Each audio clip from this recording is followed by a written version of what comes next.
Assalamualaikum warahmatullahi wabarakatuh. Selamat pagi, selamat tani, semoga sehat dan sukses selalu.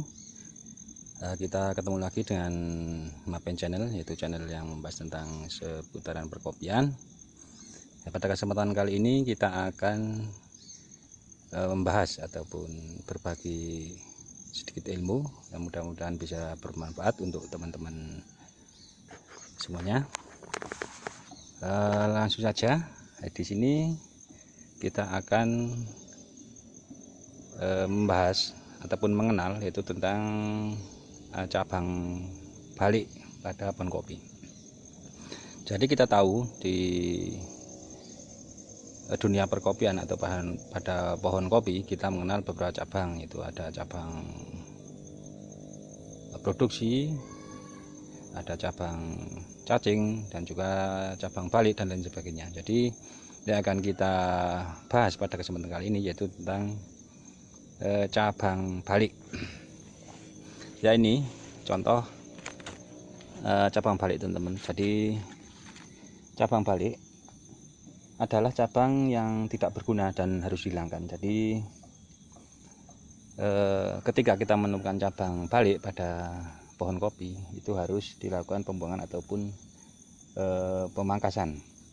Yaitu pemangkasan cabang balik sendiri itu dilakukan untuk menjaga kesehatan tanaman kopi. Jadi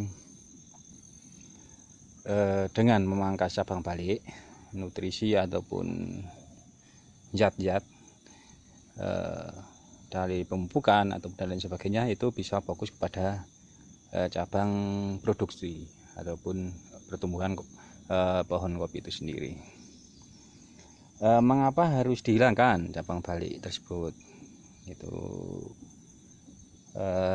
karena dia akan menghabiskan energi saja. Jadi kalau dibiarkan dan dipelihara, tadi yang sudah saya ungkapkan itu nutrisi ataupun zat-zat yang seharusnya digunakan untuk pertumbuhan buah dan juga perkembangan pohon kopi justru akan sebagian dimakan oleh cabang balik itu sendiri. Jadi dia akan menghabiskan energi tanaman. Yang selanjutnya, selain menghabiskan energi, dia akan merusak bentuk tanaman. Karena teman-teman tahu, setelah melakukan penyambungan pohon kopi tentunya dilakukan pemangkasan yang namanya pemangkasan bentuk. Pemangkasan bentuk itu sendiri tentunya diatur mengatur ini percabangan. Jadi misalkan membentuk payung, tentunya kan dia akan menyebar, dibentuk menyebar mengelilingi ini pangkal batang ataupun asnya dibentuk melingkari pohon. Nah, ketika cabang balik ini dipelihara, tentunya yang namanya cabang balik kan dia berbalik arah daripada cabang produksi yang seharusnya. Tentunya dia akan merusak bentuk daripada percabangan tanaman. Nah, selain itu juga cabang balik juga akan meningkatkan kelembapan yang dapat mempengaruhi menurunnya pembungaan atau penyerbukan. Jadi ketika ini dipelihara, dia akan menutupi percabangan di bawahnya, sehingga dengan tertutupnya daun itu akan berpengaruh pada menurunnya pembungaan. Karena selain nutrisi dari pupuk kan juga dari sinar matahari, ya tentunya dengan terhalangnya dari cabang balik ini, sinar matahari akan menghalangi cabang produksi yang seharusnya yang ada di bawahnya, sehingga ini harus dilakukan pemangkasan ya teman-teman.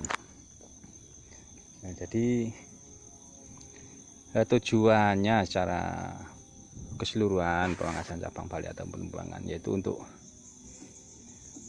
istilahnya apa, untuk meningkatkan produktivitas pada dasarnya, itu meningkatkan produktivitas kopi, sehingga dengan penghilangan cabang yang tidak berguna ini produktivitas akan maksimal. Baik, kita akan melakukan pemangkasan sekarang. Ini bisa teman-teman lihat kan, ini teman-temannya cabangannya ini ke sini ke arah sini.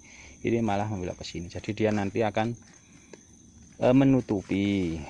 Dan misalkan kok teman-teman tidak melakukan pemangkasan, untuk produktivitas kopi sendiri ini tidak akan maksimal dari cabang balik ini. Jadi kita lihat ini juga nanti untuk perluasannya atau ruas ini untuk cabang balik ini dia akan sangat jauh, jadi jarak ruasnya ini jauh. Begitu juga nanti untuk perantingannya dia juga akan jauh, jadi akan menghasilkan dumbulan-dumbulan kopi yang jaraknya sangat jauh. Jadi produktivitasnya pun dia tidak akan maksimal. Dalam setiap dumbulannya pun dia tidak akan seperti percabangan produktif yang normal. Jadi misalkan ini kan ini lumayan bagus, jadi untuk cabang balik dia tidak akan seperti ini. Jadi memang kenapa alasannya cabang balik itu harus dibuang. Ini teman-teman, ini cabang balik. Jadi kita mengenal ini sambil mengenal belajar itu dan mengetahui cabang balik. Namun sebelum teman-teman melakukan pemangkasan, tentunya teman-teman harus tahu juga kriteria perbedaan dari setiap percabangan pada pohon kopi. Dikhawatirkan nantinya terjadi kesalahan yang malah tentunya akan menurunnya produktivitas dari pohon kopi teman-teman sendiri. Jadi ciri-ciri dari cabang balik itu saya jelaskan, itu dia berbalik arah dari cabang yang seharusnya, itu yang pertama. Cabang yang normal itu ke arah utara, itu cabang balik ini dia tumbuh ke arah selatan. Nah, untuk perluasannya dia akan jarang-jarang ataupun jauh dibandingkan dengan cabang produksi yang normal. Untuk luasan perantingannya nantinya setelah dia tumbuh besar, dia juga akan jauh, sehingga produktivitas dari cabang balik itu sendiri misalkan dipelihara, dia tidak akan menghasilkan buah kopi yang maksimal. Ini kita pangkas. Sedangkan untuk cabang produksi itu mempunyai ciri kayak gini teman-teman. Misalkan ini cabang ranting ya, ini cabang ranting. Untuk cabang ranting dia untuk perluasannya itu misalkan kita ambil ini klon robusta lokal, ini ya memang kayak gini. Untuk jarak dumbulannya memang standarnya kayak gini. Tetapi untuk jenis klon lain mungkin dia akan lebih dekat jaraknya. Tetapi untuk percabangan baliknya itu juga tetap akan beda dengan ini cabang yang produktif. Nah, untuk cabang cacing itu juga ada kita mengenalnya. Kalau untuk cabang cacing ini sebentar saya kasih contoh.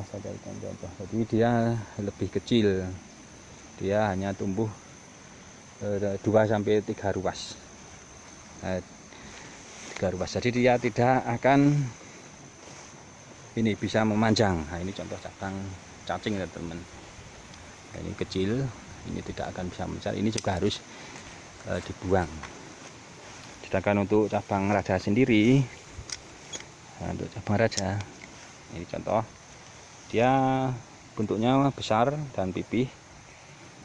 Nah, dia akan nanti yang akan menghasilkan produktivitas kopi yang lebih maksimal bisa dibandingkan dengan percabangan lainnya, misalkan cabang produksi dan sebagainya. Yang kita pelihara itu biasanya itu cabang raja dalam rangka untuk memaksimalkan produktivitas kopi.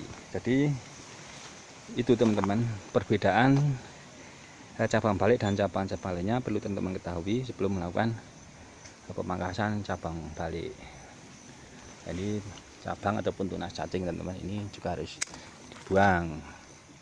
Ini tunas air atau wiwilan ini juga harus dibuang. Jadi pemangkasan memang harus dilakukan secara rutin. Pemangkasan perawatan ya teman-teman, ini harus dilakukan secara rutin. Terlebih untuk percabangan balik itu, karena dia akan tumbuh lebih cepat biasanya cabang balik ini. Ini cabang cacing, buang aja ini. Jadi bila dibandingkan dengan percabangan lainnya, memang cabang balik akan tumbuh lebih cepat dan lebih besar. Ya, demikian informasi tentang cabang balik. Itu sedikit kita sudah mengenalnya, sudah mengetahui. Mudah-mudahan informasi ini bermanfaat. Terima kasih kepada teman-teman yang sudah menonton dan mengikuti info terbaru, dan sudah subscribe, membantu perkembangan channel ini. Yang belum subscribe bisa subscribe untuk perkembangan channel, dan tentunya membantu dalam saya membuat konten yang lebih bagus, lebih optimal lagi. Ya, cukup sekian. Mohon maaf bila ada salah kata. Assalamualaikum warahmatullahi wabarakatuh.